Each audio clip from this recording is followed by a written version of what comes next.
সাগর হত্যাকাণ্ডের সুষ্ঠু বিচার, মামলা গ্রহণ ও জড়িতদের দ্রুত গ্রেফতার এবং ভুক্তভোগী পরিবার নিরাপত্তা নিশ্চিতের দাবিতে জাতীয় প্রেসক্লাবের সামনে মানববন্ধন করেছে মানবাধিকার সংগঠন ভার্ড বাংলাদেশ। বক্তারা অভিযোগ করেন, দীর্ঘ সময় পেরিয়ে গেলেও প্রশাসনের পক্ষ থেকে কোনো দৃশ্যমান ও কার্যকর ব্যবস্থা নেওয়া হয়নি। বক্তারা দীর্ঘ সময় পরও প্রশাসনের দৃশ্যমান পদক্ষেপ না থাকায় ক্ষোভ প্রকাশ করেন। সাগরের পরিবারের অভিযোগ, অভিযুক্ত শহীদুল ইসলাম ওরফে গোল্ড শহীদ তাদের অনবরত জীবন নাশের হুমকি দিচ্ছে।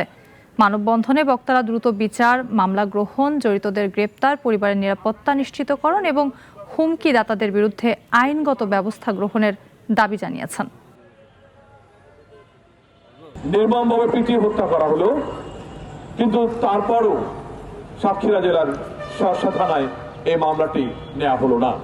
বিচার ব্যবস্থা, আমাদের প্রশাসন এই সকল হত্যাকাণ্ডের নীরবতার জন্য আজকে সমাজে অস্থিরতা বিরাজ করতেছে।